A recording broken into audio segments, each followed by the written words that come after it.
All right. Good afternoon, everyone. Hello. Hello. Hello. All right. Welcome to our virtual Hilltop.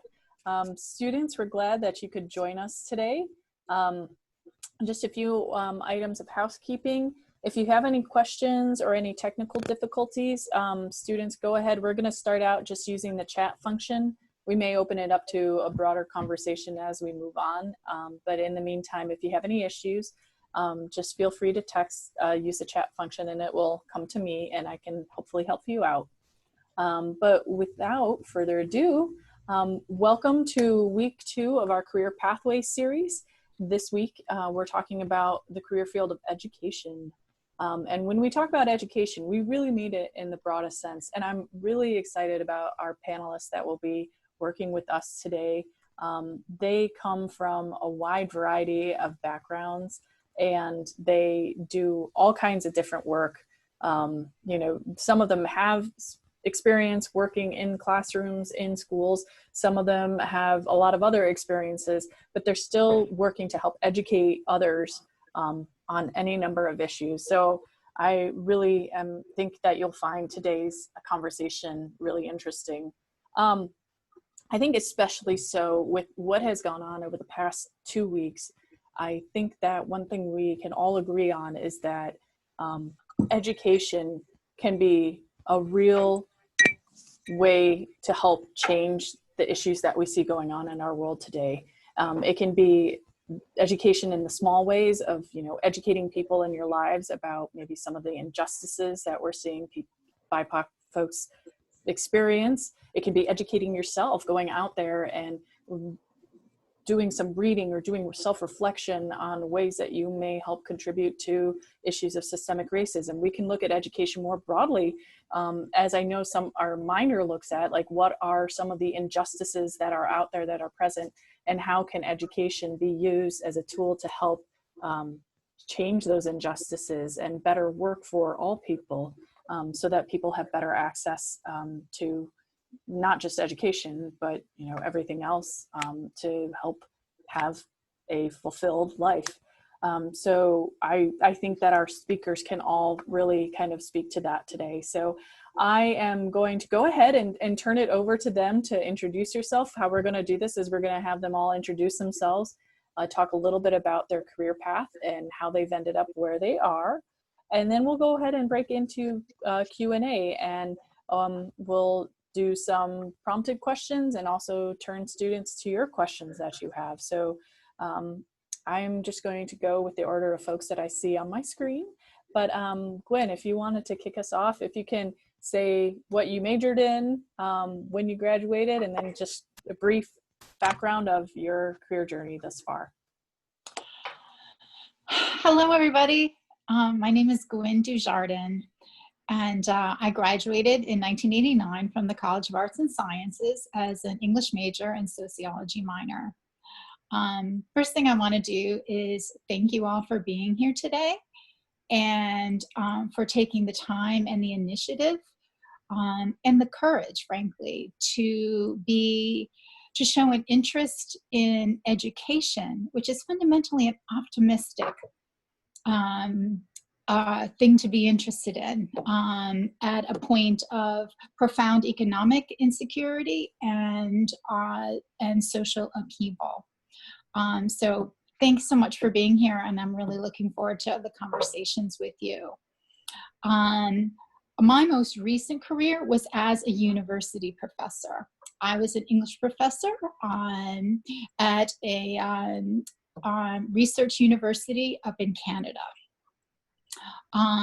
But what I'm going to talk about now is the nonlinear path I took to get there, starting at Georgetown, and some of the good reasons I went into education, and some of the not so good reasons too, that occasions where I really needed to learn lessons, and the lessons I've learned over that time.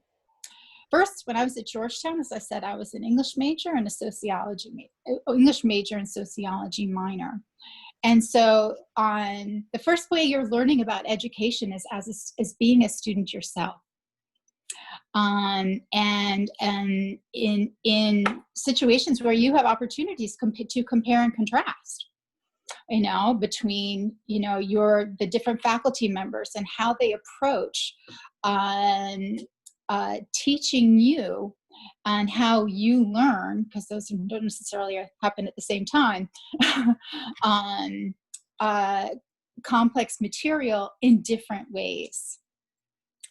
And so one of the things I was interested in at Georgetown was that I got from the classroom was in my sociology courses about the sociology of education, and about how education is not just about a subject matter, but it is a social institution, and how much what we learn in formal education is more than the subject matter of English and history and math and so forth, but comes from the ways that we learn in a community together. And so I learned that at Georgetown in my sociology courses, talking especially about what's called the hidden curriculum. The things we learn beyond or in addition to the actual academic subject that we learn. I got into education at Georgetown because of things that I cared about and that I wanted other people to know or to be able to do. I was, for instance, interested in sexual assault prevention and helping others either prevent sexual assault or learn the resources that they had if they as survivors. So I worked at the DC Rape Crisis Center as a counselor and educator. I cared about language, and I cared about learning, and I tutored I tutored in adult literacy down on P Street. So my career in education started at Georgetown. Did that mean I knew what I was going to do when I was graduating? Absolutely not. I had no idea. And I have an endless empathy for those of you who are still going through this process. What I did choose to do at that moment of insecurity and in the insecurity but uncertainty was serve with the Jesuit Volunteer Corps. I did a year of volunteer service out in California, taking the experience I had at the DC Rape Crisis Center and working as a child abuse prevention program group leader.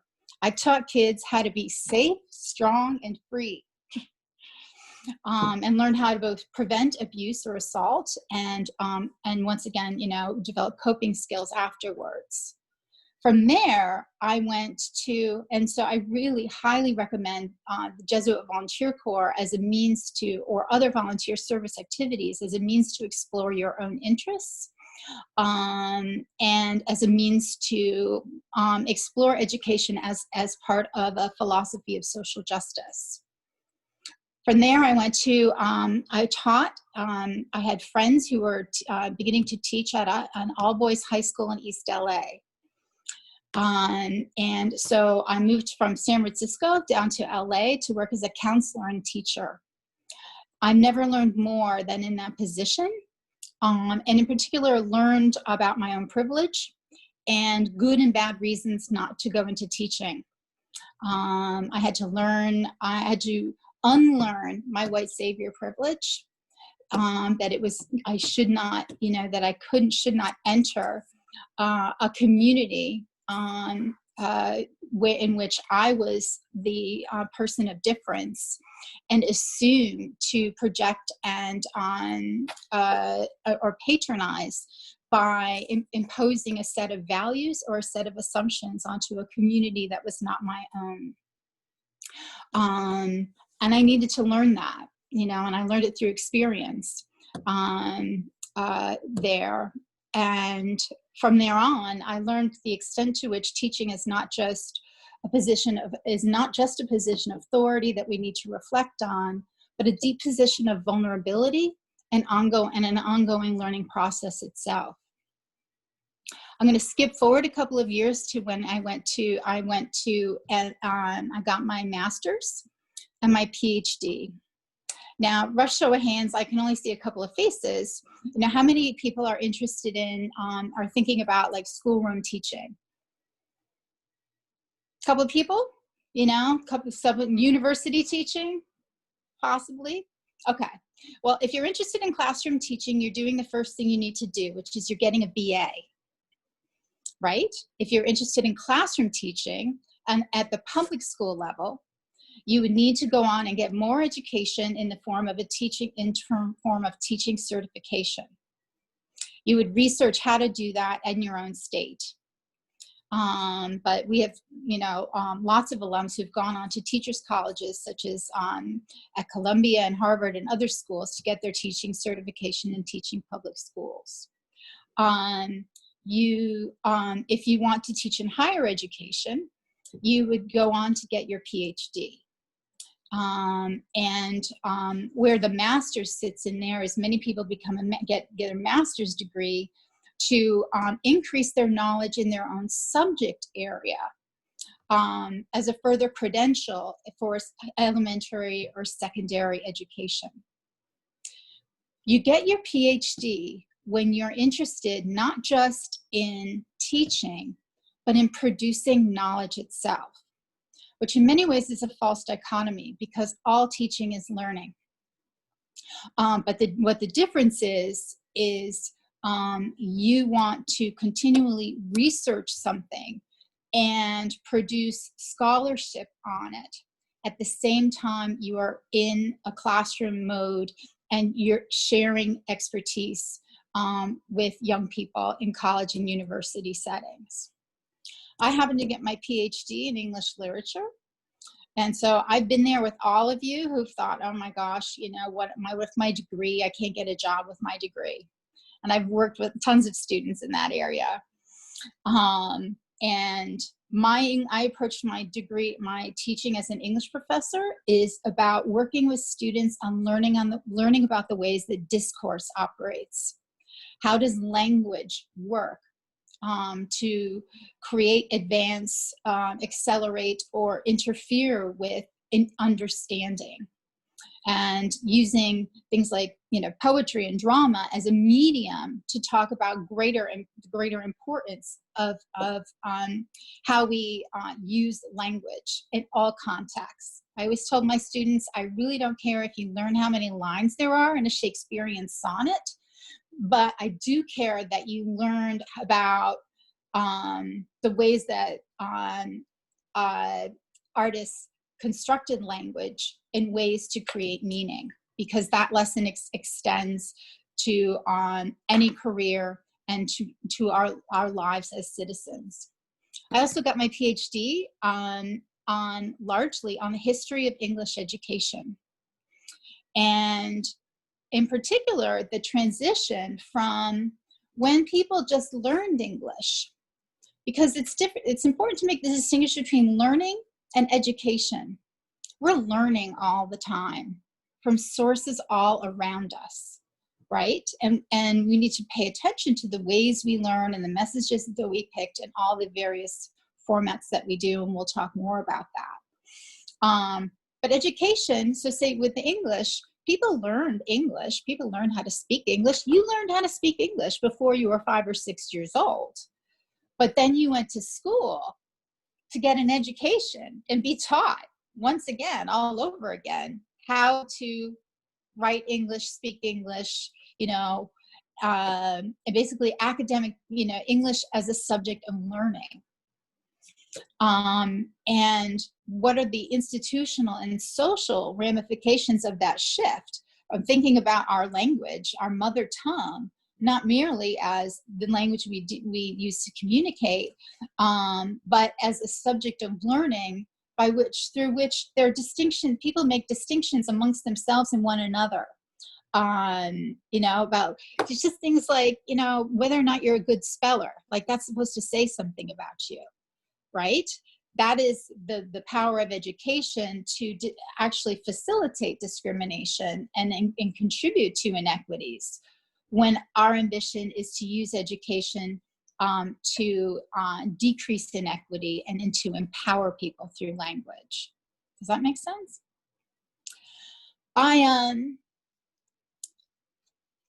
Georgetown stayed with me the entire time. In particular, the Georgetown ethos of not only men and women for others, but caring about students and caring about not only what they learn, but how they learn. Because the learning and education that makes the biggest impression is that where how you learn somehow is organically linked to what you learn. And I brought the Georgetown ethos of caring about students and how we learn everywhere we went. And you're not going to find that in every institution, I'll be honest with you. So being at Georgetown in itself, you will go into the world with an ethos of education and social justice that will set you apart in many ways from other people that you meet or encounter who are interested in education. And so I hope we'll talk more about reflecting on that.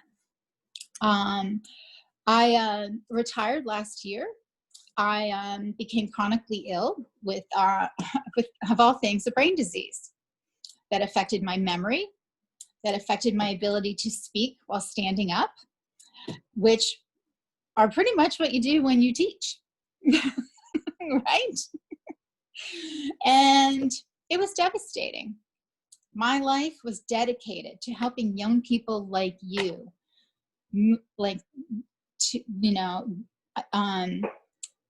surmount challenges and master complex material.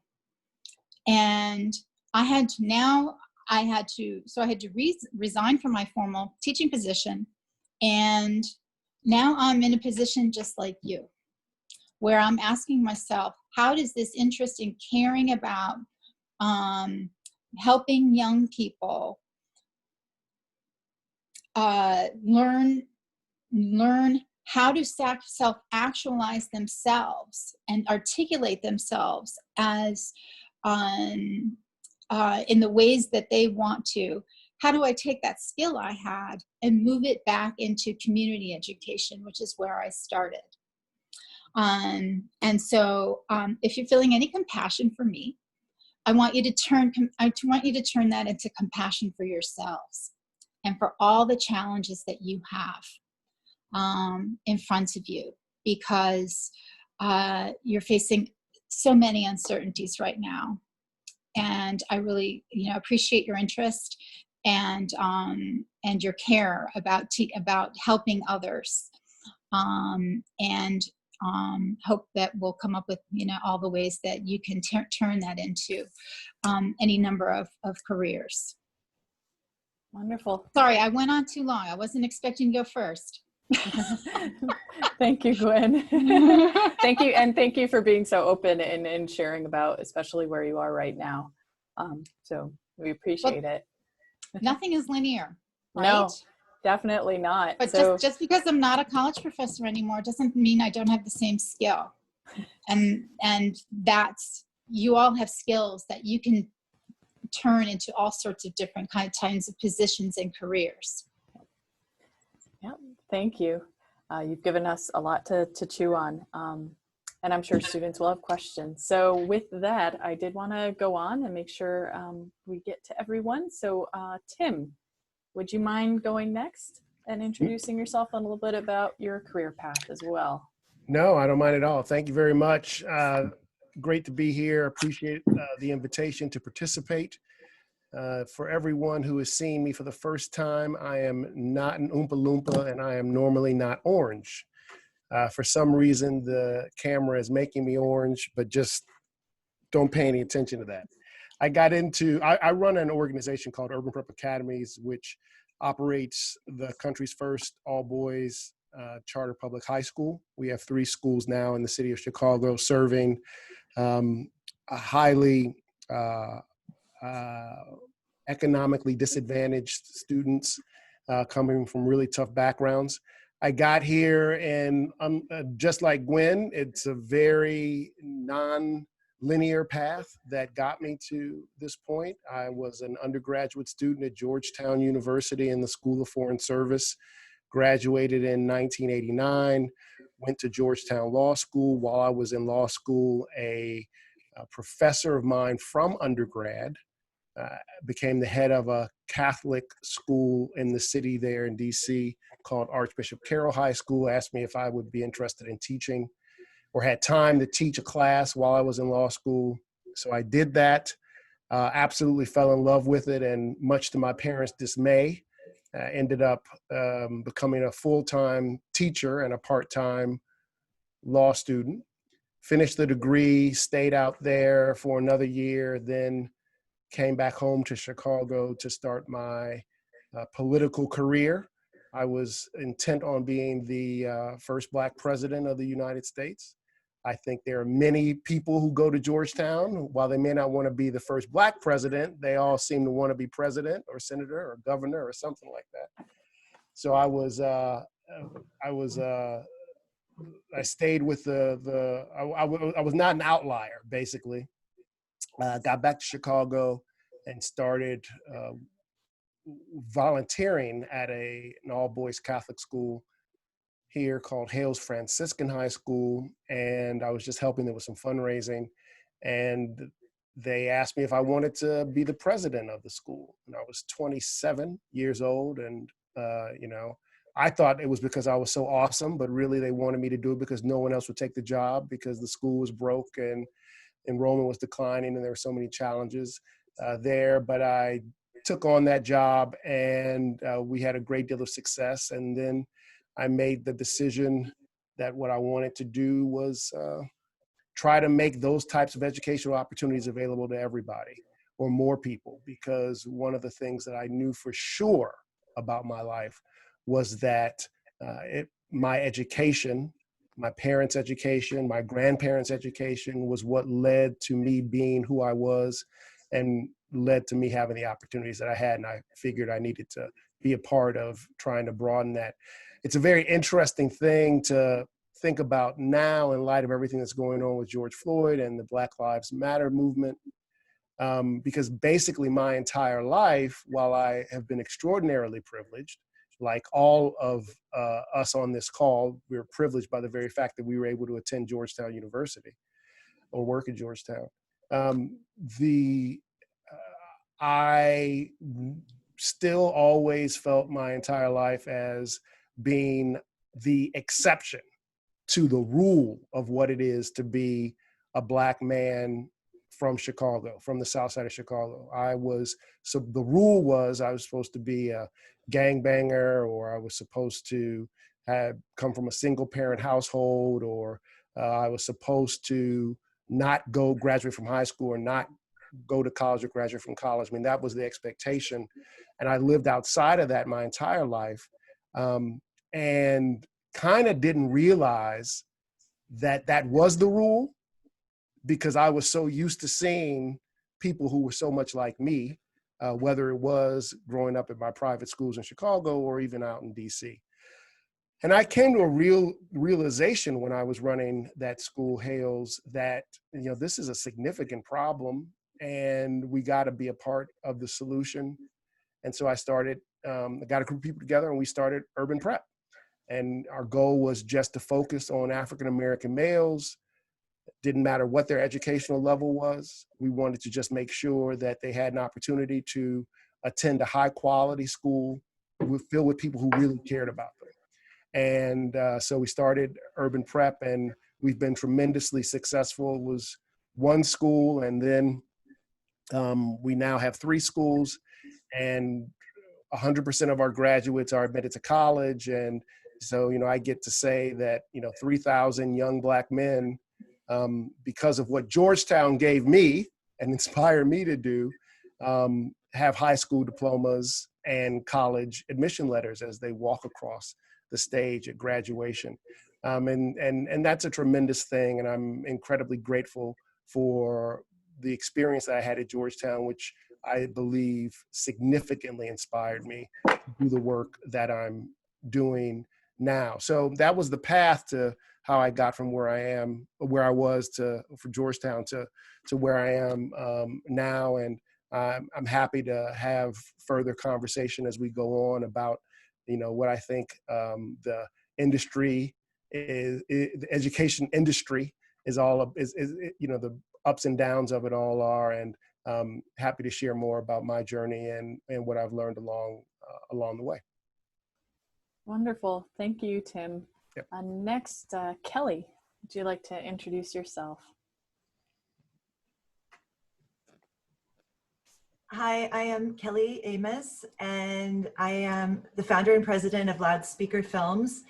And before I get into much about my career path, I want to tell you that if you want to follow up with me, and if I need to jump off this call because there is a puppy who you may have seen who's very cute that I happen to be taking care of right now unexpectedly, then please follow up. The website is loudspeakerfilms.com. You can get this all from Beth later too and get my email and whatever. So please do follow up, especially if I have to jump off.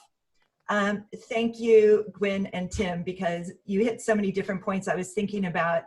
And thank you, Beth, for including me today, because the opportunity to reflect on my time at Georgetown was really, really nice to think about it and to go back to all the things that I got from there that did lead to a lot of career choices and what I do now. I'm from a small town in Nebraska originally. I'm not Catholic. I ended up at Georgetown kind of as a not typical thing that from where I grew up to be. And we are all privileged, and you are all privileged to be students there because of the resources and what they will teach you about giving to the world and giving back and making the world a better place is just, I mean, that is life-changing. I also want to just say, I know you guys are also going through an incredibly crazy time in history, that while you're in college, you're having to deal with the pandemic to see and things, learning, everything is changing. And then that you're thinking about education, well, that is drastically changing now as well. So to be a teacher is going to require some different skills than I ever did before. So I commend you for considering it and just keeping your options open for everything.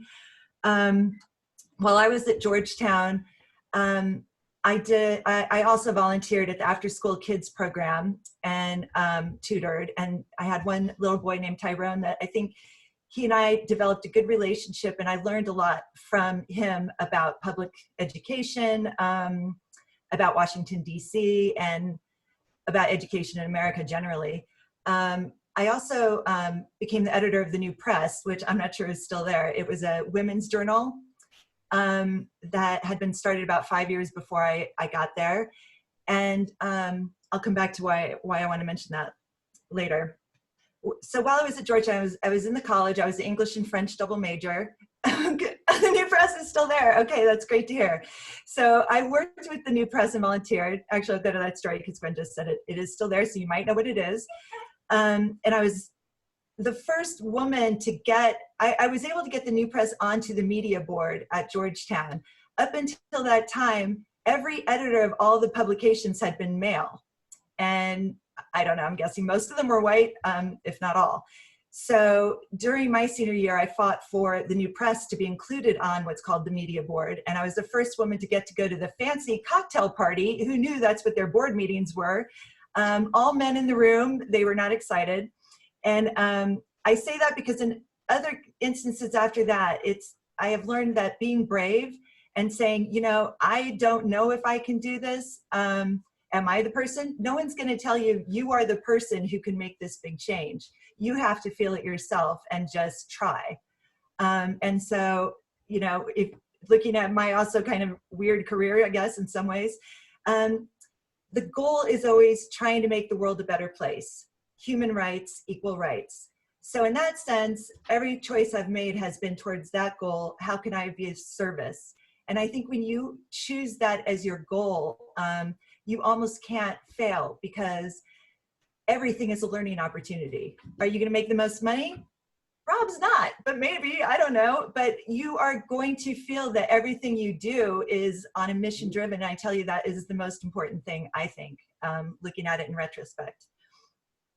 So while I was at Georgetown, there was a new program being advertised on campus, and it was called Teach for America, and it was brand new.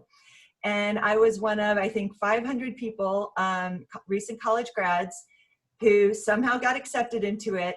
And it was total chaos when we started, but we were also idealistic. And to have watched how Teach for America grew over that time period, 25 years, and became Teach for All, which is both programs I will talk to with anyone who wants to talk about them at some point. Give me a call later, get my information. Teach for America is where I learned everything I need to know about race in America. South Central Los Angeles, during the Rodney King riots, I was teaching in a school very close to where everything started. And two of my students lost their homes to fires. All of my students suffered mentally from the reasons why the riots broke out, and then just living there and having to go see and feel the violence and anger, more importantly. That's something I can talk about for hours. But from that experience, which I go back to almost every day, teaching, and the 4th and 5th graders, their families, and how they were treated by this public school. And seeing so many things dysfunctional that it seemed very clear how you would fix the problems. And then you I jumped into research and policy. I got a master's in education policy. I studied the Australian education system. I started doing more policy and political work in education reform. And it's just really sad how slowly it changes and progresses. It is very hard work. Tim is doing that kind of work that is right there on the ground and impacts individuals' lives, which in turn impacts families' lives, which in turn impacts community lives. So that's some of the best work you can do. For me, I think I decided I needed to use my voice more, especially as a white woman, to try and get more white people to understand what's happening in the schools, quit blaming the parents, quit blaming the students, and also consider that the way the system is set up is really unfair and unjust.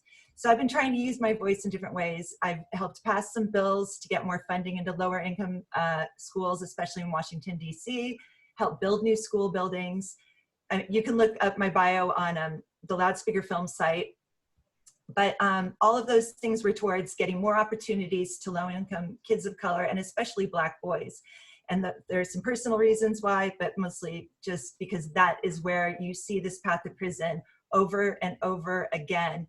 And the messages Black boys are sent about themselves, including from what is shown in the media, still and always has since, I mean, we've been paying attention from our old age. So I'm going to just jump forward to Loudspeaker Films. That idea was frustration of the slow pace of change and awareness of racism in America, and seeing how it really imbues all of law enforcement, our education system, economics, everything. It's there in all parts. And then once you see it, and I mean, I think I saw it early on, but the more and more I saw the depth of it, the more I wanted to help tell stories and amplify other voices to say, you're not seeing what's happening here. You're keeping blinders on, especially white community of privilege, especially Midwestern, where I grew up in some ways. So the films are, as you'll see, the first set of films I did is called Teached, T-E-A-C-H-E-D, meaning you're going to school, but you're not being taught. Teached.org. Any of the films you want to see, just let me know. Beth has the links to them, and I can give you a code word to watch them. There are also short videos on loudspeakerfilms.com, and most of them are about education. There's a short film about teaching that is all public school teachers talking about what makes the profession hard, what makes it hard for them to get the best out of their students, or in some ways, to change the system so it's not preventing students from learning. I really cannot say that more strongly. There's another film about charter schools, and the last film called Think of Calvin was filmed in DC, and it is about racial profiling, and it is about everyday racism. The kind of stories that don't make the news, but show us the vast width and depth of racism, and especially through law enforcement. It's one story that will give you chills, and not the only one. But we are going to organize some screenings of it, I think, now online, and have the family that's in the film and some other speakers who are great just advocates on justice issues, civil rights leaders, to come on and talk about it. So that's also something you might want to consider being a part of as we stay in touch after this. I don't know if I took up my time or not enough, but I'll stop there and wait for questions for anything more. Yeah, thank you, Kelly. And students, for anybody on the line, I'll be following this up with information for our, so you can contact all the alums on here, as well as some links that have been mentioned. So thank you, Kelly. All right, and last but certainly not least, Joy, if you would like to introduce yourself and give a little bit about your background. Yeah, hi, I'm happy to. I'm so glad to be here with all of you today. And to the students, thanks so much for coming and for picking education, because I truly believe the reason I came to Georgetown was because of my public school and because of the teachers in it and because of the experiences they provided me as a student. And Georgetown became my only path forward in my mind.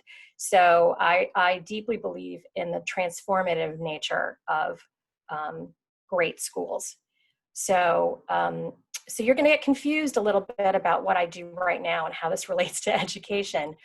But my position right now is I serve the county executive of Frederick County, Maryland, as her director of government affairs and public policy.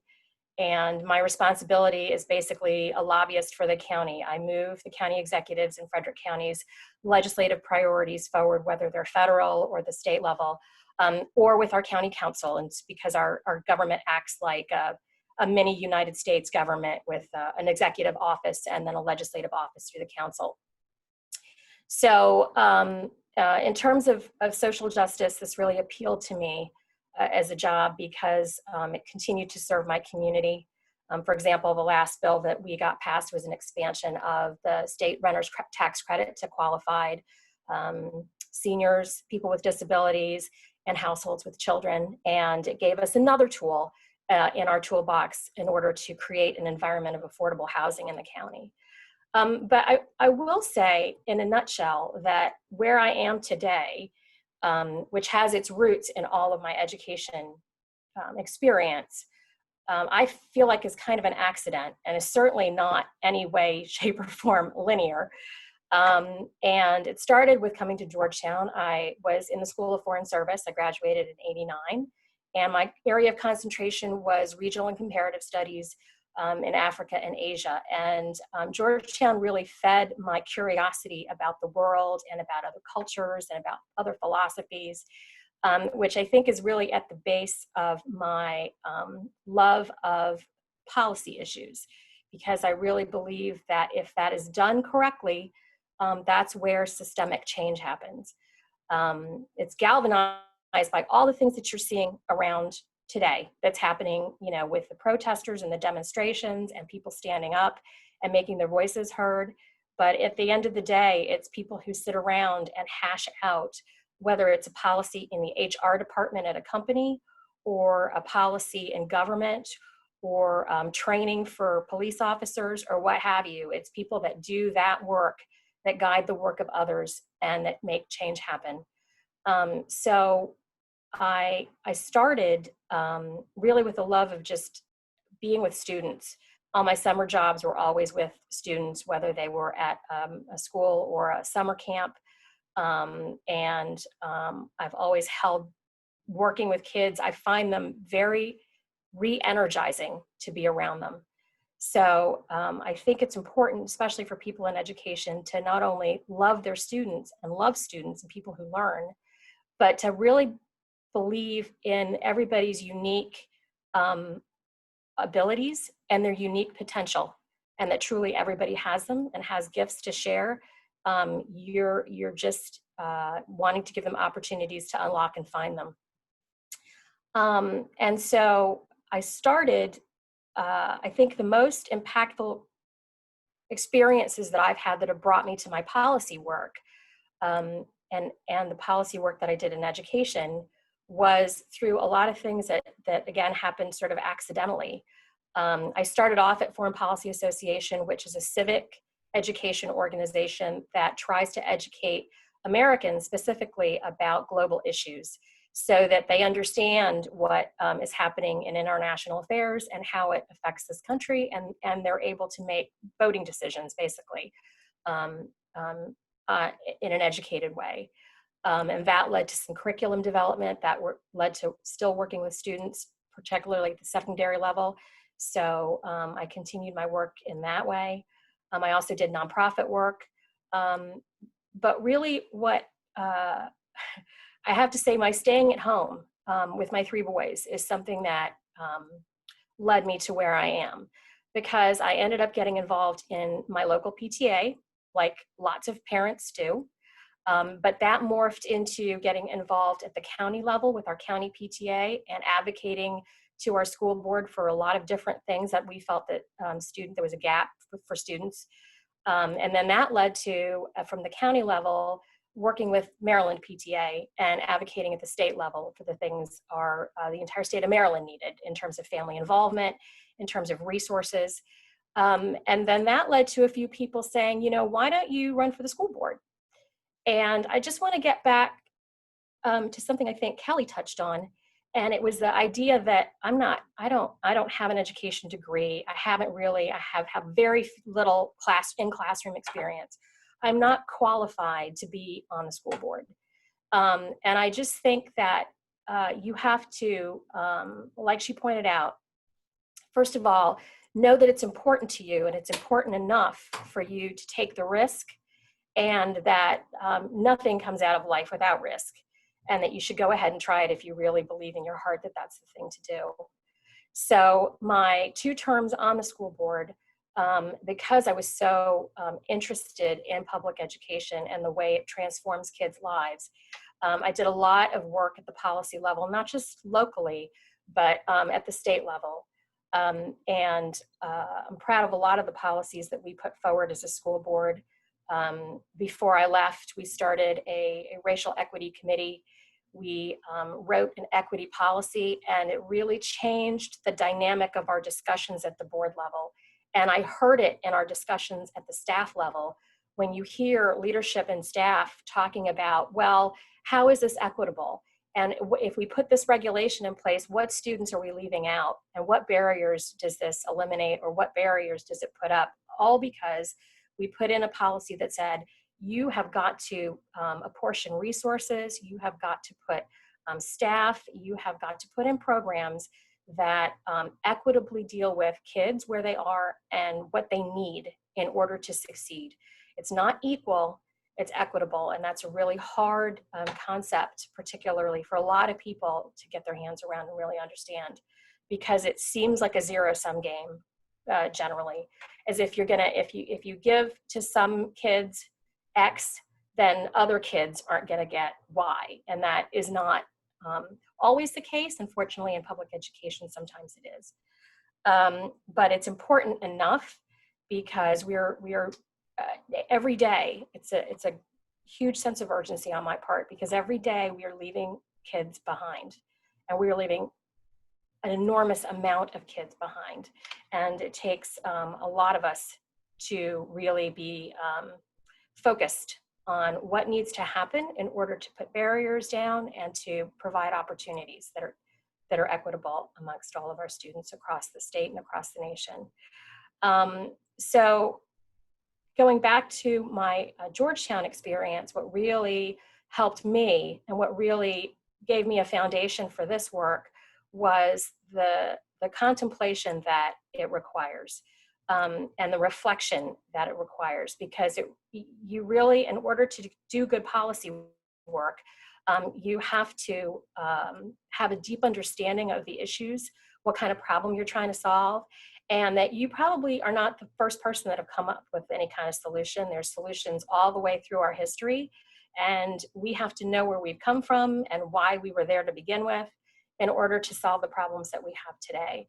So I use that every day in my work. Some of it is education-based still.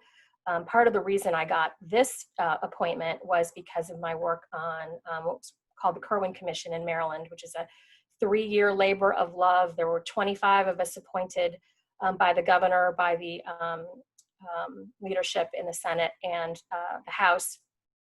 to basically take a look at how we fund public education in the state and what policies we have around funding of education and what we require of our students and teachers, and make recommendations and then legislate those so that no matter what zip code a student lives in, they get a rigorous and excellent education. They get highly qualified teachers. They get the resources that that community needs, whatever those resources might be. It was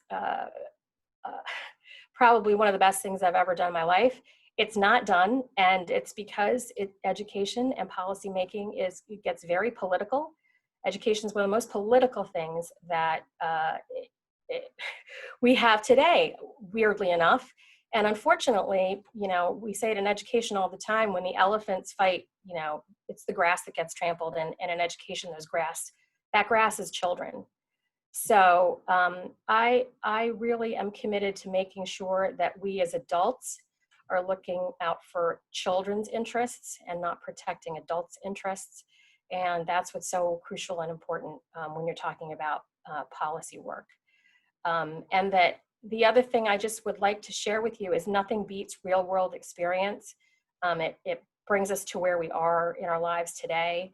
You can't really come up with good solutions unless you've lived some real world problems and really understand them from, you know, the inside and kind of feel them in your gut. I really believe that. And then the last thing I do want to say is, I know you all put a lot of pressure on yourself. I have 2 college-age kids myself. Through my board of education work, I met a lot of kids that were bound for graduation and were putting a lot of stress on themselves to find a job. I know you're looking for that important job or that thing that's going to propel you or give you all this experience. And I think what I would share with you is all experience is valuable. Everything that you do is valuable. And you might not know what it is right now. You might not see the value in it until 20 years from now. I really hate to share that with you, but I think that's true. And the other thing I'll just say is, you know, it's a pandemic, so it's okay to relax a little bit.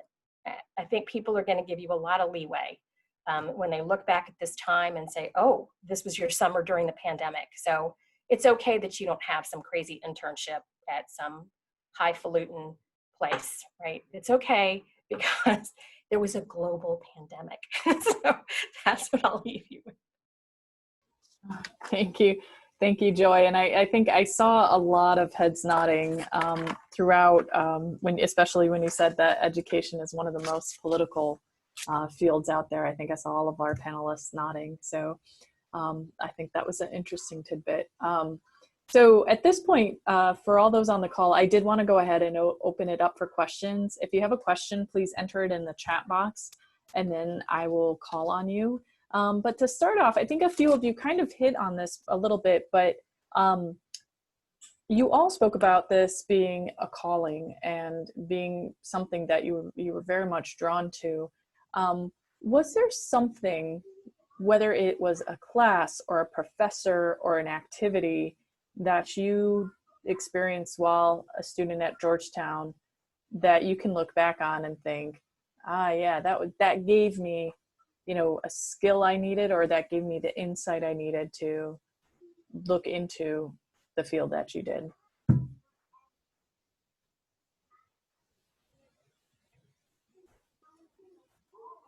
Okay, Tim, hang on. You're muted. Hang on. Go ahead. A few things. One, I would say that there's a direct connection because, as I mentioned earlier, the professor that I had named George Murray, who quite unbelievably passed away just late last week, was my professor, a mentor of mine at Georgetown. So he clearly influenced my direction in many ways, not just because he gave me my first job in teaching, but just, in his, being who he was. While I was an undergrad, I was the chair of a group called the Lecture Fund. I don't know if it's still around, but it was responsible for bringing all the speakers to campus. And that, I think, helped me, in retrospect, it helped me think big, because, you know, we had this budget, we had to obviously kind of fight for the budget, but then we had to figure out who we were going to invite. So I had to listen to the Georgetown community, right? Hear what they were saying they were interested in, and then go out and try to figure out how to get a speaker to come to Georgetown.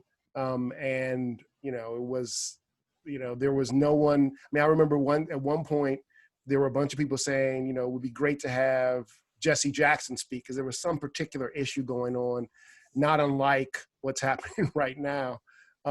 And everyone said, oh, well, there's no way we could get Jesse Jackson. He's not going to do that, blah, blah, blah. And I said, well, why wouldn't he do it? You know, let's give it a shot. So that taught me, and he ended up coming, and it was hugely successful speech. So that experience gave me this notion that, you know, if you can conceive it, you can achieve it, right? Just go for it. What's the worst that can happen? You'll get a no.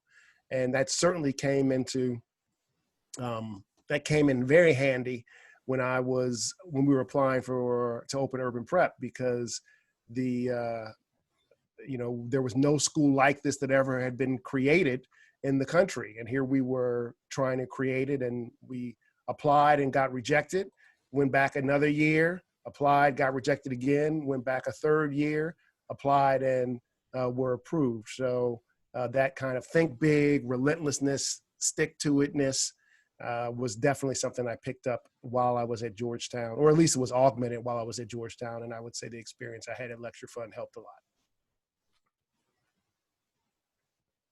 Great, thank you. Any of our other panelists have an experience? Kelly? Yeah. Oh, Go ahead. I'm trying to mute myself. Am I on mute? you're good. Okay, yeah, I was sorry, I should let you be in charge. I just lost my train of thought, but thank you, Tim. That idea of that people will tell you no. And one of the greatest skills you can build in yourself is taking no and just keep going forward. You're always going to get no's. People do not like change. And if you're trying to fundraise for something you believe in, or be the first person to do something, or tell other people to change the way they look at things, it's hard work. And that's why, I mean, if it was easy, we wouldn't have to do it, right? So taking no's. And I worked for a charter school leader named Iracema Salcido. I don't know if Tim knows her, but she taught me how to handle the no's. Just keep going. The thing from your question, Beth, actually, I was so glad that I went to Georgetown to take the religion courses and philosophy and those core classes that I never would have probably taken if I was just choosing everything myself. And if I had gone to a different school, I don't know. I probably would have taken more art classes, more English or whatever. And I go back to those classes a lot. It really, and not coming from a religious family as well, I learned so much from them, especially philosophy. So for you guys taking classes that you have to take at Georgetown and maybe wondering what's the value, I will tell you, you will go back to those classes and those conversations that you have in them. Thank you. Yeah. All right, Gwen, I think you were also answering the question. So if you wanted to go ahead. There you go. I can think of a couple of examples. One of the earliest ones I can think of from in the classroom was a lesson and this is the lesson I've carried with me my entire life, which is how you learn something is just as important as what you learn. And typically, you learn something better if the way you learn it is in somehow, whether it's ideologically or in practical terms, consonant with the thing that you're trying to teach or learn. And so one of the first examples I had of this was in English class, my freshman year. We all had to take our English requirements were on, let's see, poetry drama, short story novel and poetry drama back then, right? And one of my professors, Dr. Joan Holmer, had as part of a regular assignment, having the students come in with questions to ask to lead the rest of the class in discussion. Now, this is years before the trends of active learning, before the trend of, the flipped classroom, but I remember that making an impression on me, that learning begins not with somebody telling you what to think, but learning begins with being curious and asking questions and working in dialogue with others in a community to move towards a common goal. And so just that instance in the classroom of a teacher saying, okay, I'm not going to get up in front of you and tell you what to think. I want you to come in with the questions that will help guide us in our progress together towards learning the insights and information that are, important to the class. That stuck with me. I took that very exercise and built it into my own pedagogy as a university professor. But it sparked, an ethos for me in terms of thinking through the ways in which, how is the message I'm trying to share sent through the way I share it or how I share it, and not just by my saying it. I'll stop there. Thank you. But it's a message. I'm sorry. It's like a message from there is to examine the differences between your teachers, between your professors. Everything you do in teaching involves a choice, and that it might seem automatic that, oh, you just go into a class and the professor gets up and he or she talks. Well, there's so many more choices that go into teaching than that.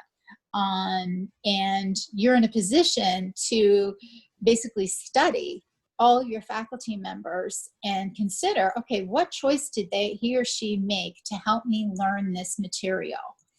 And the way you probably saw that most was in the transition to virtual instruction, right? You had to go from a how of learning that was in one model in terms of face-to-face classroom instruction with dialogue with other students to a completely different how online. And you probably experienced for yourself the way some professors really seized the opportunity to say, okay, you know what? I've got to do it this way now. How can I make that work for me with my material? And then some of your classes where the professor just kept trying to do the same thing, but in a different format, and it just didn't work effectively, right? That goes to show, how much how you teach is just as important and effective as what you're trying to learn. I'll stop there. Thank you. I know you're making me think of a couple things in my own life. So, Joy, did you have anything you wanted to add in terms of your own experiences at Georgetown? Well, I think all of my classes, I don't think I was ever in a class where I wasn't forced to think about whatever that concept was in that class in a completely different way. And one of the examples that stands out always is Professor Carol Lancaster. I took a food policy, believe it or not, I took an agriculture food policy course with her. And I mean, I'd never thought about food really before. I'd never thought about food policy and the power that just one tiny little policy about one commodity can have over the entire economy and over people's lives. And it just was really mind awakening. And that's every class I took. Just things that you thought you knew, and you had a professor that would sort of turn it on its head, and you would see it from a whole different light. Thank you all. So I do have a question from one of our students. So Sarah, go ahead and ask your question. Okay. Can everyone hear me? Yep, you're good. And if you can just say quickly what year you are and what you're studying. Sure. I'm a rising sophomore in the college, and I am probably going to declare a major in history and a minor in disability studies. So, and I'm also interested in education. And I agreed with Gwen that the white savior complex is really relevant to white people who are interested in careers that have to do with education or with service. So for all panelists, how do you think white people should reconcile the desire to use our privilege to help with the reality that we can't just like impose our white savior complexes and frankly our ignorance in many cases on Black and Brown communities? Yeah, thank you. Thanks, Sarah. Who would like to answer first? This is a tough thing for anybody to do, particularly someone who is young and starting out in their career, is because you're so filled with hope and ambition and drive and determination and this sense of immortality and everything. It's difficult to do what I'm about to suggest that you do. And that is, you have to be quiet and listen to the people who are having the experience, who are living the experience. And that's a hard thing to do for any of us, because we always think that we're right, or we think we know best, and because we're coming at it from our understanding and our experience. And the reality is, it is impossible to truly understand someone else's experience because you haven't had that experience. And even the way you hear a person is driven by your personal experiences. So I would encourage you or anyone asking, smart enough to ask that question, to look at, just be quiet and listen to what someone is saying to you, either directly verbally, or whether they're speaking through their actions or their behavior, and understand what they need. Trust them when they say, I need X, and you got to give me X. And I'm going to give you an example that's not really related to teaching, but it's something that I am challenged with. And to me, it's one of the biggest frustrations of my life. A big part of my job is fundraising. I can't tell you how many times I have gone to a funder, foundation, corporation, whatever, high net worth individual, and they said, well, what is it you need, Tim? And I say, well, I need X. And they say, oh, okay. Well, I was thinking about giving you Y. And it's like, no, you're not listening to me. Trust me when I tell you that what we need is X. So when you're in that classroom and that kid who doesn't look anything like you, or that administrator who doesn't look anything like you, is saying, what we really need is X. What we really need you to do is X.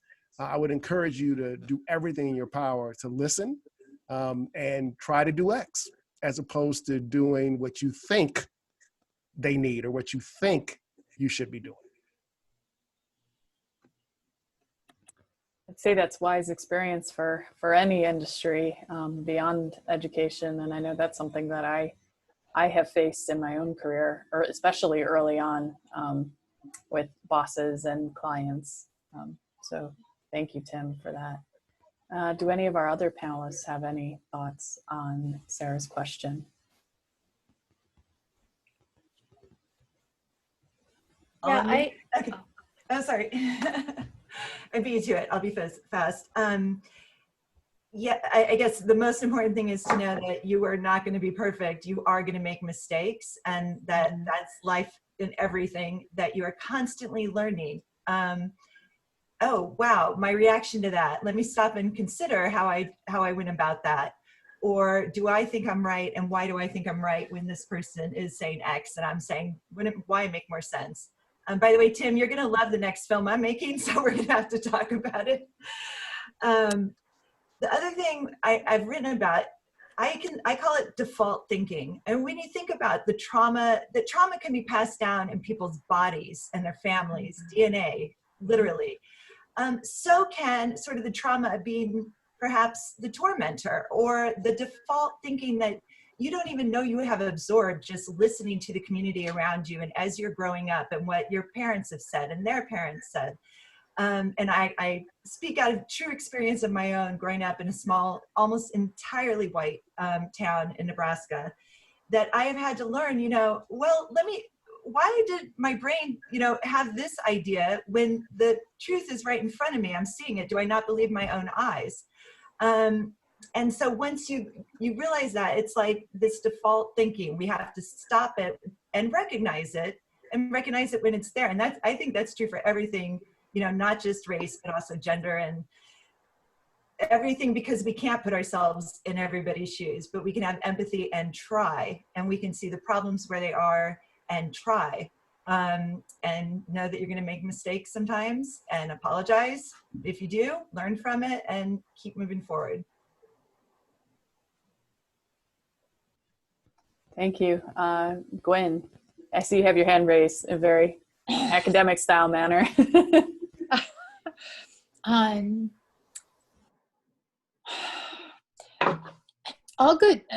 Most good teaching starts from a kind of deep empathy where you meet people where they are and have some awareness of where they are, and that can encompass so many aspects of their socioeconomic and racial background, their various social identities and so forth. And empathy, teaching starts with the empathy of meeting people where they are to help them get to where you as the teaching community want to go.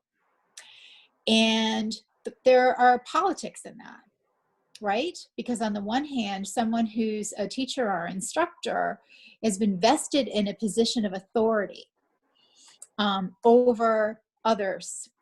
And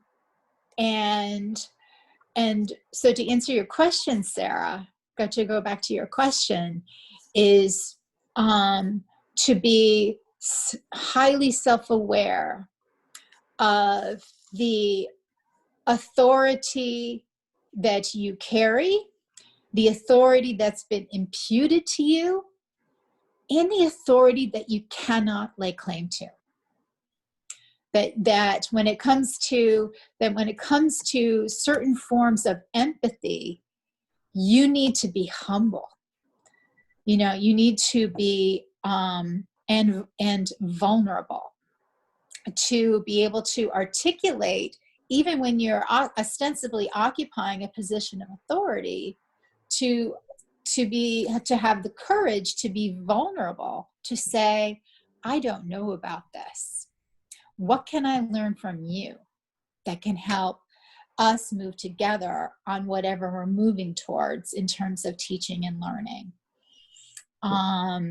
And to not be afraid to ask questions and to identify and to be able to speak openly about where you come from and your position and the kinds of gaps and elisions and blind spots that position assumes, that mean that you are in the position to learn just as much as the group that you're working with is. So it's really being self-aware about your own position and identity, and being willing to learn from the people that you claim to teach. Thank you. Joy, I know you were starting to say something earlier as well. I think I appreciate the question, Sarah. I really think that's a great question, and I'm glad you asked it. I think, Tim encapsulated, I think, what needs to happen most is just people need to listen. because I don't think you can understand other people's experience, you know, unless you listen. Yeah. And the other thing is to really examine your own relationship to your own race. I don't know that white people think about being, I don't know because I'm not white, but I don't know that I know how much I think about what I look like and my color and what that might do to my relationships, or when I walk into a room, or how I'm perceived. I think about it every day, and I usually think about it whenever I'm in a new place. So I don't know if that happens for white people. Usually, I'm assuming not, because I'm usually comparing myself to, you know, the majority, which in this country is the white race. So I would say to really think about your own relationship to your own race, and be comfortable with having bias, because everybody has it. I think it's just knowing what that is for you and where it comes from.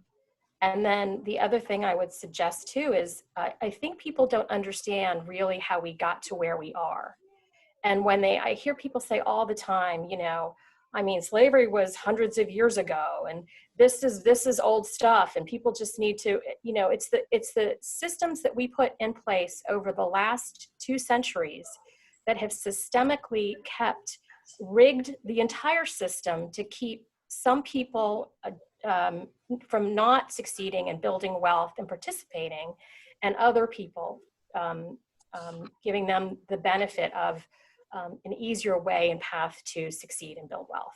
So I think unless you start to understand, you know, how does education policy, how does housing, how did that happen? I mean, something as what you might think is inane as where we put highways, you know, those are the things that solidified the system that we have. And I think until you understand the way all of that works together to bring us to where we are today, that's the only way you're going to be able to start dismantling things beyond your own consciousness of, this is how I am going to purport myself every day. To really be a change agent, I think you need to start really educating and other people. I mean, I'm astounded how much history and information is out there that is just completely hidden. We don't teach it that way. So I think the more people we talk to and educate, the more we get educated ourselves, and the more we understand our own relationship to our race and others' races, I think that's where the solutions can come from. And this is not directly related to your question, Sarah, but Joy's incredible answer just, you know, triggered, I probably shouldn't say that. Joy's incredible answer just made me think of something that I think it's important for us all to think about and realize. And again, Sarah, this is not directed at you. This is really directed at everybody. Is, you know, when these riots occurred, protests and riots occurred, I was amazed at how many people said to me that their, you know, protests great, riots bad. Nobody said to me that they understood how they were part of a system that allowed or led to riots happening. And so another thing I would add as it relates to any career we're going towards or any interaction we're having with people who are different than us is to really understand our culpability, and as it relates to the systems that have been created that create circumstances that lead to things happening. And it's not I didn't have anything to do with that. I didn't own slaves. My parents didn't own slaves. I don't have anything to do with this. I'm not a racist, but you're part of a system in which, you know, these types of things happen, and you're not doing the work to dismantle. Not only are you not doing work to dismantle it, you're not even acknowledging that you have any responsibility whatsoever. So again, that's venting and off subject, and I want to make it clear I'm not directing that at Sarah or anyone on here on the call. It's just one of the things that has been driving me crazy in all of this that's been going on. So I just felt I took advantage of the opportunity to say something. No, thank you, Tim. I think, it's very, very appropriate for, both what's going on, but then also what we're talking about. So thank you for being honest. I do have a question from Ananya, if you want to go ahead and ask it. Hi, I'm also a rising sophomore in the college. Not really sure yet what I'm going to study, but tentatively saying psychology right now. My question kind of goes along with Sarah's, but also a little bit different. How do you guys see like kind of the education profession and like career evolving in the next couple of years, especially with the rise of like more virtual platforms becoming necessary because of this current pandemic? And then kind of going off of that, like for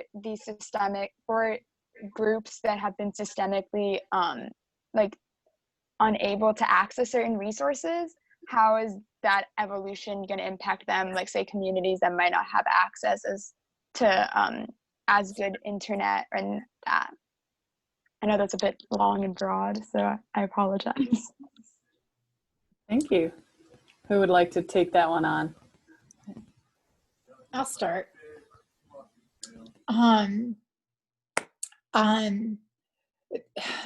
If there's one thing that the recent shift and precipitous shift from in-class, classroom face-to-face learning to virtual learning has shown is the extent to which bricks and mortar buildings and classrooms actually how much they do to create some modicum of equity, in the sense that the shift to virtual instruction assumed or required resources of families and social groups that can't be assumed.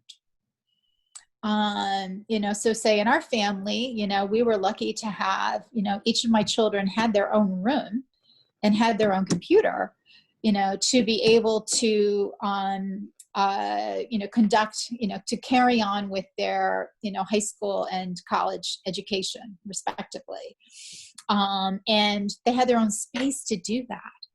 Not everyone, that does, what we have is not what, millions of people have in terms of equity. The ability to have, whether it's the computer resources, or the space and the space in their own homes to be able to conduct their, to follow their learning through that mode. And higher education is at a real point of crisis right now. And so to go back to your first question about where you see education going. On the one hand, I think you yourselves have seen the extent to which you do learn better in person. On the other hand, will innovation come to the virtual mode to facilitate learning and not exclude? And universities are in at a real crossroads when it comes to making decisions about how to reduce the inequities and promote more equity while keeping people physically safe. I think that the answers to that remain to be seen. And have so much to do with the institutions themselves, and the extent to which face-to-face instruction, your tuitions are going towards maintaining the overhead of physical buildings, things like that. you know, and virtual learning actually costs more to support than face-to-face instruction. You need more IT people, you need more support people, you need more support there. So yeah, education's at a real crossroads right now. And my hope, my sincere hope, is that, you know, as people are making these decisions, that equity is first and foremost in their minds. And that assumptions aren't made about what every student has and can bring to the table, so to speak, in terms of the ways they're able to learn. What do you see at your level? The only thing I would add from the kind of high school or maybe K-12 perspective is that in Chicago, when it was announced that schools were going to be closed, it was first, okay, we're going to close for a couple weeks, see how it goes. And basically students were given packets, you know, to take home. Then it turned into, well, schools are going to be closed for a month. And then that turned into schools are going to be closed for the rest of the year. So it was, oh, we're going to do remote learning. Well, remote learning had some assumptions that went beyond just the ones you brought up, which are, you know, well, does everyone have a device? Does everyone have internet? We got to realize that these, you know, as Gwen mentioned, do these students actually have a room? Yeah. Is there a place for them to actually log on to be able to engage quietly? And I mean, you know, one of the things that we grapple with is, do our students have a place to do their homework at night? And so we had to rethink how we did school so that homework really was something that happened in school as opposed to something that was happening out of school, because we didn't know for sure if all of our students, about 85% low income for our families, if they really had the just place to be able to do homework. And then you've got the other issue of everybody on this call is pretty tech savvy. We may think we're not, but, you know, imagine living your life never having logged into a computer and then all of a sudden being told by your school district, oh, here's your computer, go home, you can't come to school, and you've got to figure it out, right? I mean, that's just a huge, mountain to climb. So I hope, as Gwen has expressed, that what we see happening in K-12 and then also at the college level is we keep equity front of mind and don't just assume, oh, we're going to solve this by making sure everyone has a laptop. We're going to solve this by making sure there's good online curricula. You know, Khan Academy is going to solve everything because here are these great, great lessons that are on the computer that everyone can get. Well, the reality is everyone's not going to be able to get those. Everyone's not going to be able to learn the way those are presented. Everyone's not going to be able to experience that. And an exciting thing I think about you guys at the starts of your career in college and experiencing this pandemic is you actually get to think about how this is going to change, right? Because there are going to be so many of us who are so set in this is how it has been, this is how it was when we were kids, this is how it's been that we're going to be unable to really figure out what is the right way, the new way to be able to do it. And so there's a tremendous opportunity, I think, that you have to be able to answer your own question that, you asked, and, you got it within you to be able to, you and your generation have it within you to be able to figure it out. Yeah, I don't know that it's going to necessarily change things right away. The one thing about education is it's so hard to change because I think that one of the biggest enemies of education is nostalgia. I mean, you have parents who have gone to school and for some reason want their kids to have the exact same experience they had when they went to high school or when they went to elementary school. So the biggest stumbling block we've had as a school system, and all of my colleagues around the state and around the country, has bbe to innovate, because you have this nostalgic view that everybody has of education.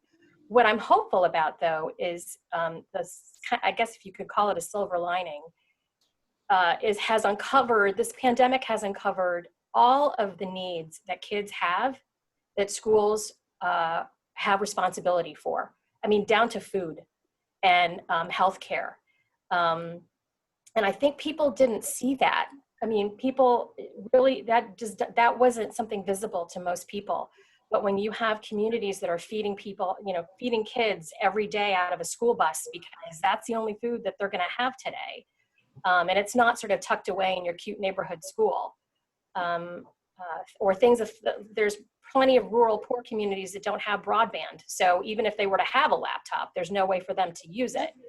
I think that has, a lot of people are more aware now. And I think that now is the time for everybody to embrace that equity, that goal of equity, because if we are going to continue to move down this road, there's going to be more kids left behind than already left behind. And that's a substantial amount already. Our next Secretary of Education, I think, is going to really be, if we have a next secretary, if we get a new Secretary of Education, is going to be really pivotal in driving that type of conversation because, as Julie mentioned, everything takes a really, really long time. But what someone can do at the national level in that type of position is they really can direct or drive the conversation in particular directions so that folks at the state and local level are thinking about things in a way that they perhaps, weren't thinking about it before. I mean, a thing that undoubtedly in 10 years, maybe people will look back on and start talking about is how charter schools, for better or for worse, really created a new kind of movement, a new way to do education in our country. And that really was driven at the local level, but then became part of a national conversation. And so, we went from, zero, interestingly, first charter school was in Minneapolis. So you go from, one charter school and now we've got, tens of thousands across the country. So that's a movement. I mean, those types of movements can happen. I think we'll see a new movement happening as it relates to how we do school moving forward. Thank you. Kelly, anything to add? Just thank you. You guys are all so great. I'm learning so much today from you other speakers. Thank you. I'm going to throw in a couple silver linings, I think, on that question and this question. That Oakland, where I've been filming the education system for about 6 years now, and various movements there, was able to approach getting every single student a computer and hooked up online.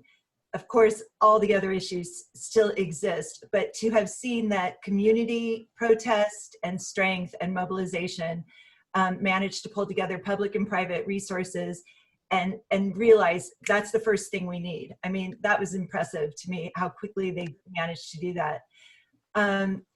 I would love research that shows online learning is more expensive than in buildings. I did not know that. I would not have guessed that. So I'd love to see whatever, that is. Also that opportunity, as Tim and Gwen and Joy are all saying, you guys will get to decide what new teaching looks like. And that has needed to be done for so long. There's very little accountability in teaching in public schools. And that's what I was thinking as well, is if other adults are watching teachers teach kids, little kids, I don't know how that's going to work, but older kids, if a teacher tells somebody you're stupid and a parent is going to hear that now, or another parent or other students, it's going to be a far harder thing to get away with, as it has done for a very long time. And so that's kind of a silver lining. The other one that I really like is that kids who get on a computer and at least have basic skills, we are not going to be able to prevent them from learning, because if they are online, they can teach themselves so much. And we are going to see so many kids who in the past will have been dejected from the way the school treats them, unable to learn what they need from their parents, not getting it at school, being able to self-direct and start to learn. And other adults can get in, by the way, and volunteer to help teach and tutor as well. And we're going to have to do that at the community level when there is not a physical place for them to go to the way there used to be and spend all day there. So I think it's an opportunity, and we have to look for those glimmers of hope, because this is a rough few months and a very rough week. And, you know, just there's a lot to take in. You guys are amazing in your stories. Your questions were really good today. Thank you. Yeah. So I did want to be mindful of the time. We're at time. So students, just to let you know again, I'm going to be sending around the contact information for our panelists, as well as some resources.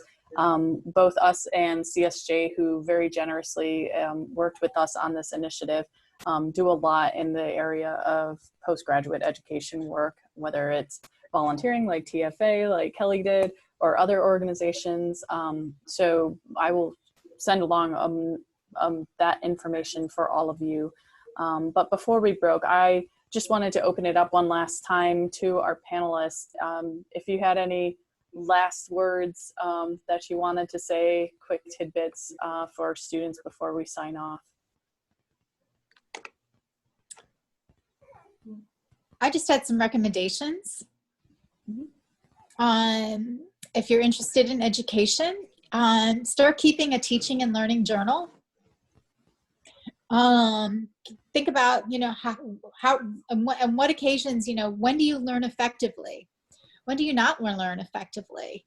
And that can be in the context of the academic classroom or broadly in the society at large. You know, take note when people make choices that help you learn. And, you know, start building your own repertoire, not your own repertoire, your own kind of chest of options, you know, to choose from when you decide to teach others. Talk to your professors about why they teach and how they teach. You know, why did you make this assignment? You know, what do you expect me to learn from this assignment? Or I noticed you did this in class. Can you talk to me about why you chose to do this in class for this material and why you did something else with this other material? You know, start building that evidence, you know, use your clubs. I'm sorry, that was it. Use the clubs that you're all on at Georgetown as opportunities to educate. I know the clubs have a public service requirement to them now. Think about the ways that the clubs that you're in can educate others, and use that as an occasion, an opportunity to think through, how can, you know, what am I trying to educate others here? Whatever the thing is that you're involved in. Who is the audience I'm trying to, to work with here? And how do they share my goals? What are our mutual goals? And that process of moving together in terms of how you reach a common goal. I was on the New Press with Kelly. And I remember writing a commentary article on new approaches to education in the New Press. I probably have it in this room. So oh yeah, I've got it. Very good. I've got them all. I've got posters. You know, join your academic councils. You know, on the College Academic Council, we held lots of discussions and forum about learning, and particularly the way learning was being, you know, the way education was constructed at Georgetown. Become a voice at Georgetown in the way you're being taught and the way you're learning. And start getting involved in that process, so you see how learning is not just based in the classroom or a one-on-one encounter, but it takes place in a community that chooses to that teaches and learns according to a set of common values. Those are my specific recommendations to help you build towards any potential career. Thank you, Gwen. I'll add very quickly, one, be open to the various pathways that will lead you from point A to point B. Don't think that the only way you can become whatever it is you think you want to become is by going a traditional route, or, you know, putting one foot in front of the other. Maybe you got to do a little sidestepping. Maybe you got to go back a little bit. Maybe you got to turn around. So be open to those types of possibilities. And secondly, I would say, I know many people are on the call, be on the at the meeting because they're, you know, thinking about education in terms of K-12 or higher ed, actually being a teacher. And I'm not discouraging anyone from doing that.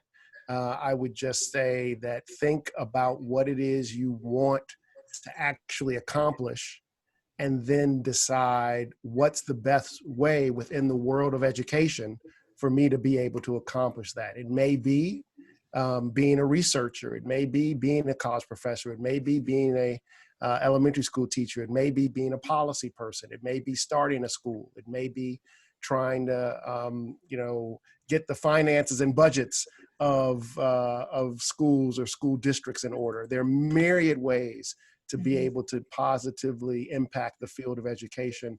And undoubtedly there's something there that is exactly what will make you happy and fulfilled and what you want to do. You pretty much said what I was hoping to try and say, something along those lines. You don't have to teach to do what Joy is doing, or to be a researcher who finds the solution to something. I mean, there's so many great jobs. So I'm just going to say, I second what Tim just said and what Joy said earlier, that, you know, it's a fallacy that only teachers can then go run systems or design systems or Absolutely. education. So yeah, well said, guys. And I would just say, you know, you guys are asking great questions, so I doubt that you'll have trouble doing this, but I would take any opportunity I could to just connect with people and ask questions, and not to be afraid that I tell my kids all the time, if you're thinking it, somebody else is thinking it. So there's no thing that's off limits. You are just starting your paths in life. There's lots of questions that you have. And even people that you don't think might be, you know, connected to what you want to do maybe in the future, there might be a connection. I think all of that is valuable. So, you know, Tim was talking about being open. I think that's the most important thing that you can do, is to not cross anything out, and really just use this time to get to know yourself. You know, what's important to you, what makes you get up in the morning, what you want to master. Those are the kinds of things that are going to lead you to something that will give you purpose and meaning. And because it gives you purpose and meaning, you're going to be passionate about it, and the money is going to pour in. So you don't have to worry about that either. All right, well, thank you all again for coming today. Thank you again to our panelists for joining us. I really enjoyed the conversation. And students, again, we are here to help you. We are not closed down during the summer. So if you want to talk more about a career in education or any career, the Colley Center is here for you, as is the Centers for Social Justice. So thank you all once again. Have a good rest of your day. Stay safe, stay healthy. Take care. Thank you. Thank you very Bye, much. everybody. Thanks. Thank All you, right. everybody. Bye. Good luck. Oya Saxa. Guys. That's right. Bye.